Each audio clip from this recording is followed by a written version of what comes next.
Soul Sea Gathering is a traveling gathering for women, and we're traveling to a new country each time to bring light and awareness to the female side of Indigenous culture around the world, the women's wisdom traditions that have just been out of sight, a little bit in the shadows, not out in the light because they've not been important in this system. We're bringing light and awareness to these beautiful women's wisdom traditions so that we can grow and we can also elevate them for doing this important work of protecting the earth.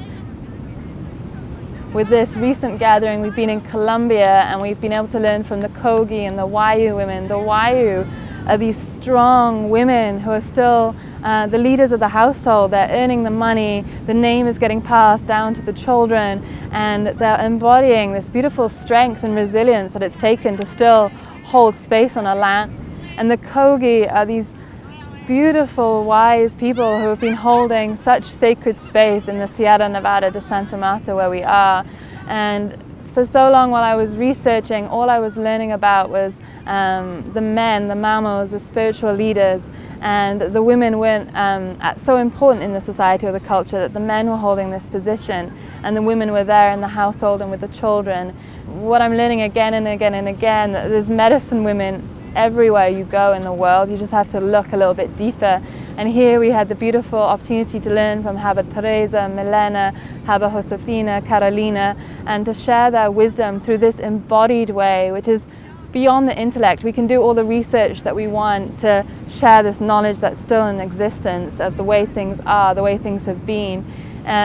But the way of the feminine is also way more through the feeling and through understanding, through spirit and connection and relating with one another. So what we learned from these women weaving and sharing these sacred tools, this sacred ritual, was so much more than it looks on the surface.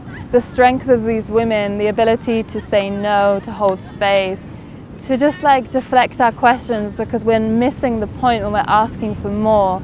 In fact, they're sharing everything with us just through their presence, talking about needing to just clear our thoughts and our minds, clearing the mind and seeing all the beauty and all the good and how we can show up and be part of it. It's so important that we all find our purpose in this moment of time. And this can be in small ways. This can be just simply showing up and holding space for our family, for our loved ones, for the earth, for our own little patch of garden that we have.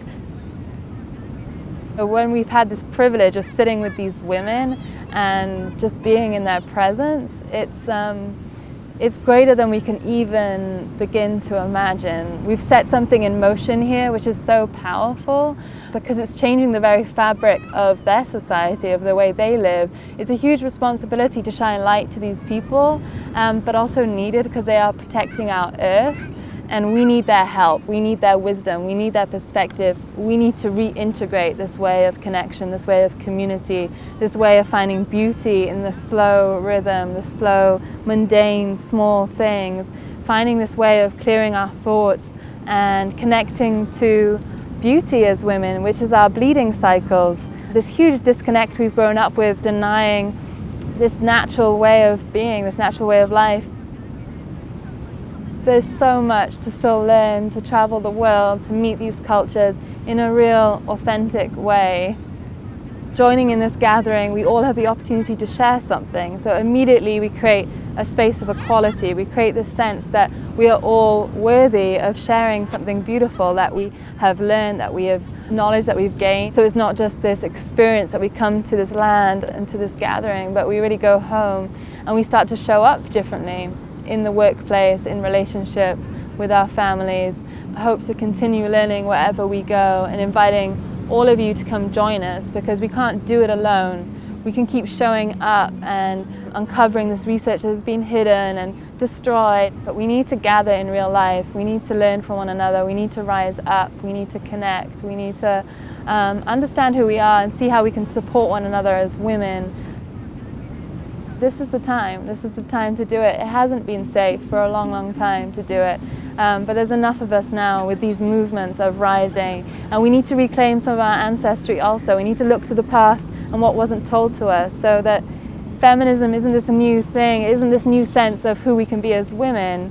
We actually have always held this power. It's actually just been a perspective of seeing us as less than and not valuing who we are, to find our own way to step into the light, to be heard, to be seen, and show up for one another in community.